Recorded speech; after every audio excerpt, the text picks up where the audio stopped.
Peace in this home and peace in that home. What's up, y'all? Ashe, Ashe, Ashe. This is Grounded Flight, where we're all about raising the awareness, raising the consciousness. And today I have a really touching topic that I really want to talk about.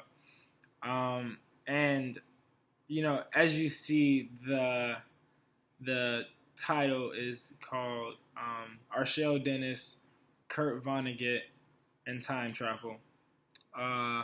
And a few weeks ago, one of the young men that I went to high school with, and that was just a very insightful and compelling young man, passed away. He was shot. And I'm just like, it was such a shock, and it is always continually a shock, It's like whenever you just hear this news, and you're just like, seriously, or like these children just getting shot, and you're like, seriously, like, God, like there is time for a change, like it's really saddening to see, and not just the violence committed against Arshell Dennis, but the violence committed against just hundreds of, like, thousands of individuals, especially with this hate and animosity towards blacks, towards one's another, like towards blacks, towards queer, towards trans, towards just a lot of beautiful souls just leaving this earth because of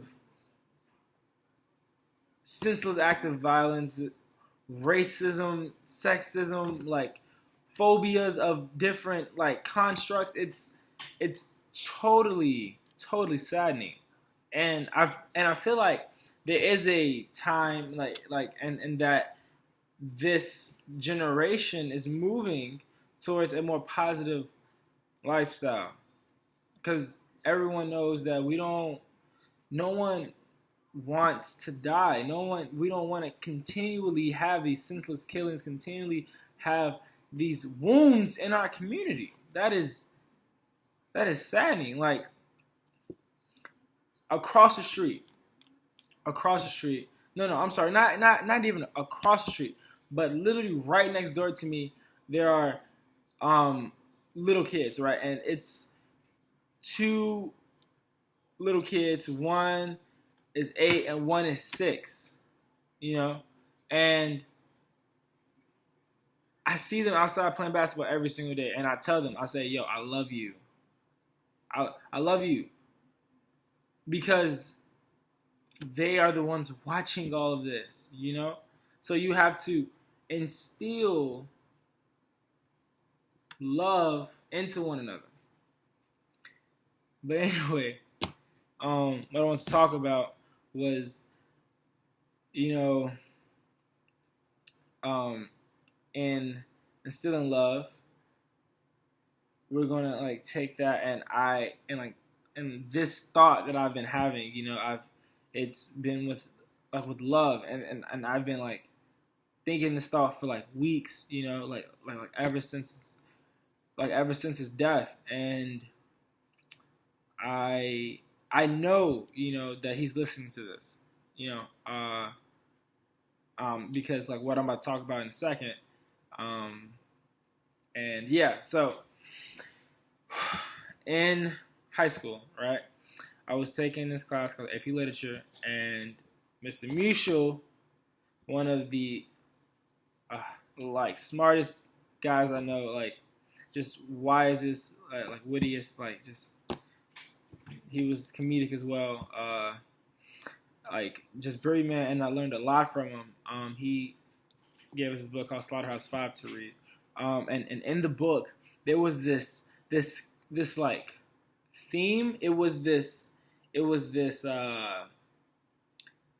simply just this motif, I guess, that once I read it, I was like, whoa, like this hit something for me, And basically in the book Slaughterhouse-Five, it was this prisoner of war survivor, I think, and his name was Billy, and he was abducted by these aliens in the book, right? And in the book, the aliens, they are called the Tralfamadorians. Say it one more time. Tralfamadorians. Okay, so, and they took him, right, up to like space, and I'm, by courtesy of Spark Notes, I am pulling up what it said because I feel like these, it spoke volume as far as what I read, and it goes by this. So Billy is kidnapped by 2-foot-high aliens who resemble upside-down toilet plungers, who he says are called Tralfamadorians. They take him in their flying saucer to the planet Tralfamador, where they made him with the movie actress. Blah blah blah blah blah blah blah. Okay, so here we go. The Tralfamadorians explain to Billy their perception of time, how its entire sweep exists for them simultaneously in the fourth dimension. When someone dies, that person is simply dead at a particular time, somewhere else, and at a different time, he or she is alive and well. Tralfamadorians Tralfamadorians prefer to look at life's nicer moments. And so, as of late, I've been really meditating, and on Arshell's life and what he's meant, and like what he means to me, and to know that he transcended now, and he is vibrating at a higher frequency. He is in another. And if we're going by this Tralfamadorian concept, right, that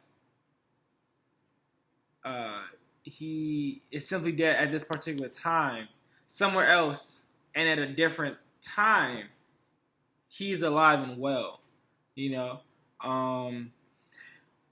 and I just hope, that wherever he is now, that he is continually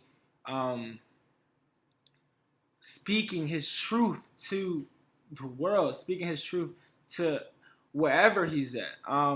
Because I think it was this guy named Ralph Smart, Ralph Smart, he is a YouTube celebrity, all about spreading consciousness and peace, positivity, and breathing in that good-ass prana. He talks about, he says that it's no wonder why you're really good at what you're really good at is because you've been doing that same thing for all of eternity, right? And so when I think of Arshell Dennis, and how he was a poet, and how he could just like speak, and like you would just be like, wow, like I totally perceive consciousness differently now, and he's been doing that for all of eternity, and I feel like he's continually doing that, and like spreading like abundance, and like spreading like this reflection on life truer value, like seeing beyond the veil, because I feel that there is more to life than what meets the eye, like okay, we can only see, and this has been recorded, that we can only see less than 1% of the whole electromagnetic field, right? What does that mean? That means that 99% of the electromagnetic field, which makes up our entire galaxy, which makes up our universe, cannot be seen. And I feel like, when we go into when we talk about different planes, when we talk about the astral plane, like that is where I believe most of this electromagnetic energy exists, and I feel that once because we're all on this earth for a time and a season, and I had to think to myself, I said, okay, what does my life mean? I'm still living, but a friend who I thought was going to be here till we're all old 80 and we all have dentures and we are like sitting in our like high school reunion with our canes and stuff dancing. Like I'm like, what does it mean that I am still living? So if I'm still living, then what do I supposed to be doing? What am I supposed to be doing to help be of service? What can I do to help? Because the Buddha said the problem is that we think we have time. And so if we don't have time, then we better start doing what we were put here to do real soon. I mean, as far as like follow your heart, like as far as what makes you happy, what you do, whatever service like that you have to give to people, give that. Share your talents. Share, because that can touch somebody, Share a kind word. Share a smiling face. Share your talent. Share a thought that may just help somebody's day out. Because a lot of us are walking around here stressed. And life is too short to be walking around here stressed. That's why if you have a service, if you have a talent, what does it all correlate with, right? That if you have a talent, share that with the world. And your world is the people who make up your reality. So what does that mean? That means that the 6, 7 people that you may interact with on a daily or weekly basis or whatever, or like hundreds of people that you may interact with, be a light to them, right? Because one candle flame does not go out because it lights another candle. No. So give out, because you never know when is your time. And God rest his soul, like his death was definitely a wake-up call, at least for me to say, okay, what was I put here to do? What's my journey? What's my life goal? And let me hawk at that goal like it is as important as breathing. And that is my thought about Arshell Dennis passing, Kurt Vonnegut, and time travel, and how that time travel is affected is that somewhere else at a different time, he is alive and well, if I'm thinking in a Tralfamadorian sense. And I believe that Kurt Vonnegut and the Tralfamadorians was onto something. I definitely believe that they were onto something. And I, in my availability bias, and I'm almost done here, in my availability bias, and I think of, like Arshell Dennis, then I think of high school, then I think of, okay, in a high school time period, right, what concept could I apply to this? If this happened in high school, what concept could I apply to this that will help me understand it better? And so the concept that I would apply to this would be the Tralfamadorian concept of time and their perception of time. So I hope that you got a thought, and I hope that you got an encouraging word from this. Peace in this home, and peace in that home. Ashe.